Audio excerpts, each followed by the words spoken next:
Vous avez tous déjà eu la désagréable sensation, probablement, d'avoir la bouche sèche. Pourtant, vous êtes-vous déjà posé la question du rôle de la salive dans votre bouche? En effet, celle-ci joue un rôle primordial. Elle va assurer la lubrification buccale qui va permettre l'élocution, la mastication, la déglutition, et donc la formation du bol alimentaire, indispensable à notre nutrition.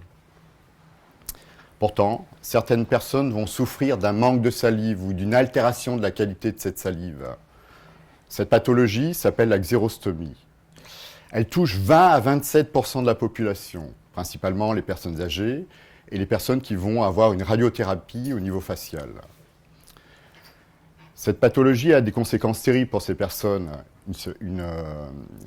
Un échauffement buccal, des troubles de la mastication ou des troubles de l'élocution.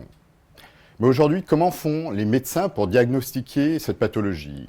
Ils vont utiliser des méthodes empiriques. La première va consister à utiliser un sucre à mettre sous la langue. On va regarder en combien de temps ils font. La deuxième, à mettre une gaze également sous la langue et on va mesurer le volume de salive imprégnée. On voit bien que ces méthodes empiriques ne vont pas permettre aux médecins de diagnostiquer avec précision et avec objectivité la xérostomie. Il est donc important aujourd'hui de fournir aux médecins des méthodes de métrologie qui vont permettre effectivement d'appréhender cette pathologie. Dans ce projet, nous avons donc développé un dispositif de tribomètre buccal qui va permettre d'objectiver la mesure de la sécheresse buccale. Pour cela, nous nous sommes inspirés d'une tétine de bébé, et oui, une tétine de bébé que tout le monde connaît, que nous avons instrumentée avec des capteurs. Ces capteurs vont permettre de mesurer deux paramètres importants. Le premier, le coefficient de frottement. Le deuxième, une vibration. Ces paramètres vont permettre d'identifier finalement un paramètre de qualité sensorielle de la lubrification. Nous avons évalué ce dispositif au laboratoire suivant 3 protocoles. Le premier sur un dispositif de protocole d'évaluation de la sécheresse buccale avec des substituts salivaires. Et le premier, avec des... excusez-moi, je reprends.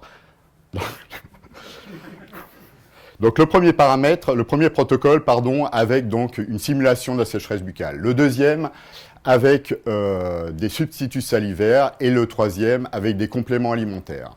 Les résultats ont montré effectivement que ce dispositif permettait de mesurer objectivement la lubrification buccale et permettait effectivement que ce dispositif soit bien toléré au niveau de la bouche. Pour aller plus loin au niveau de ce dispositif, actuellement nous mettons en place un protocole clinique avec le CHU de Saint-Étienne de façon à tester la sucette sur des patients atteints de xérostomie. Enfin, pour aller encore plus loin et atteindre les outils de technologie connectée, il est important effectivement que cet outil devienne connecté de façon à ce que des patients qui ne puissent pas avoir accès à une médecine, et on le voit dans le contexte actuel, puissent être testés à distance. Très bien, je vous remercie.